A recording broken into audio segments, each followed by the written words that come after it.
У одного из сегодняшней пятерки в команде не было стабильного приема, но он все равно ворвался в топ. Другой был безоговорочным номером один за весь клубный сезон, но все равно не взял золото моего рейтинга. Кто в итоге на вершине? Сейчас разберем всю лучшую пятерку связующих 2026 года. А в конце узнаете, кто, по моему мнению, заслужил первую строчку. Кстати, если хотите поддержать канал не только лайком, но и материально, у меня есть Бусти. Ссылка на него будет в описании. Любая ваша поддержка помогает мне делать контент регулярнее и качественнее. Друзья, всем привет! Решил слегка разбавить аналитический контент на канале и сделать что-то более легкое и дискуссионное. Традиционно раз в год ФИББ выпускает свой топ по лучших игроков за календарный год, а мы вместе с вами это обсуждаем. В этот раз я решил составить свой рейтинг лучших игроков по итогам клубного и международного сезона. А чтобы это было честнее, разобью его по амплуа. И начать предлагаю с самой важной позиции на волейбольной площадке – связующей. Делюсь с вами своей пятеркой лучших связующих мира, а вы пишите в комментариях свои варианты. Мне кажется, так будет логичнее всего. Так что не будем больше тянуть, поехали! Сперва напомню, я буду составлять свой топ на основе клубного сезона и сезона национальных сборных. Мою пятерку лучших связующих мира в 2026 году открывает Лучано де Чека. И я безумный фанат игры этого аргентинского маэстро. Это чистая магия во плоти. Игрок, который способен создать идеальную ситуацию для нападающего, даже не располагая нужными для этого условиями. И несмотря на все претензии к его физической форме, он по-прежнему остается исключительным игроком. Я бы даже поставил его чуть выше в своем рейтинге, но скомканный сезон в клубе, который лишь по чудесному стечению обстоятельств остался в элитном польском дивизионе, все же оставляет его именно на пятой строчке. Как вам такая пятая позиция? Согласны или уже готовы спорить в комментариях? С первой тройкой для меня все было предельно понятно, а вот чтобы найти реального претендента на попадание в топ-5, пришлось поломать голову. И за великолепно проведенную Лигу наций четвертую строчку я отдаю Хидеоми Фукацу. Пожалуй, в этом сезоне заметно побавилось тех, кто переживал из-за отсутствия в сборной Масахиро Сикиты. Такие комментарии, конечно, оставались, но японский ветеран сделал все, чтобы свести их к минимуму. И то, как он раскрыл Рана Такахаши, позволяет оценить влияние этого прекрасного игрока.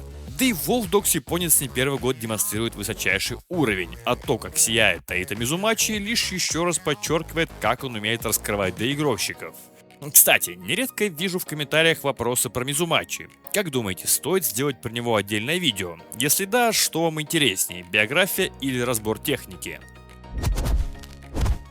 Но мы врываемся в топ-3 рейтинга, и тут без вариантов. Антуан Бризар. Француз с каждым годом прибавляет в качестве игры и влияние на результат. Обойти его вниманием просто невозможно. И чемпионство Блютион в этом сезоне лишь в очередной раз подчеркивает, как же хорош француз. Ведь я считаю, что именно он ключевое звено в формировании лучшей команды японского чемпионата. Потрясающая и яркая игра добавляет его в список реальных конкурентов на топ-2, который раньше казался просто недосягаемым.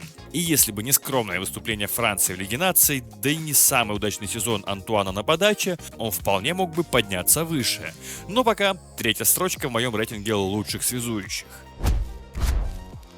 А вот дальше начинается самое жаркое. И неожиданно даже для самого себя я ставлю на второе место итальянского связующего Симоне Джанелли. Он был безоговорочным номером один к концу клубного сезона. Из некогда просто механической аналитической машины он превратился во что-то максимально красивое и непредсказуемое. И его адаптивность к разноплановым нападающим выглядит порой даже пугающе. Если раньше у него были проблемы с тем, чтобы держать элитный уровень на протяжении всего сезона, то последние 2 года, явно говорят, он учился быть прекрасным в любой день недели.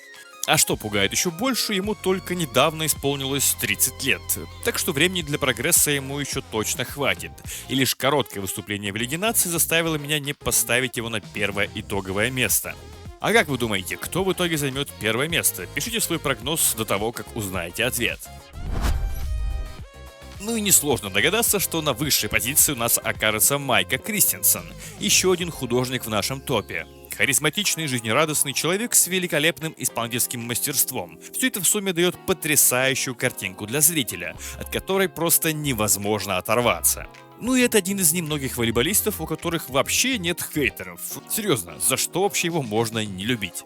Он был важнейшим звеном в системе Вероны, где не было стабильного приема, но все равно генерировались сумасшедшие показатели в нападении. В какой бы команде американец ни оказывался, ее уровень моментально становился лучше. Да, как показал текущий сезон, за всеми его гениальными передачами прослеживаются четкие идеи, которые аналитики команд соперниц стали считывать, но это не отменяет факта его великолепия. Честно, я бы поставил его на вторую строчку, но то, что он со своей сборной переиграл Италию в четвертьфинале в НЛ, а других видимых конкурентов на позицию уже не осталось, решило все. Место на вершине топа за ним. Ну от вас жду ваш персональный рейтинг лучших связующих мира. Пишите в комментариях, обещаю прочитать каждый. Согласны с моим топом или готовы поспорить из-за Джанелли или Кристенсена? А может быть, для человека был у вас совсем в другой части списка? Пишите, обсудим. Если видео вам зашло, обязательно ставьте лайк. Это действительно помогает в продвижении и развитии канала. Ну и подпишитесь, чтобы не пропустить следующие части рейтинга. Доигровщики, блокирующие, диагональные либеры, весь топ еще только впереди. Ну а с вами, как обычно, был Николай Иванов. Любите то, что вы делаете, и все у вас обязательно получится. Скоро увидимся. Пока!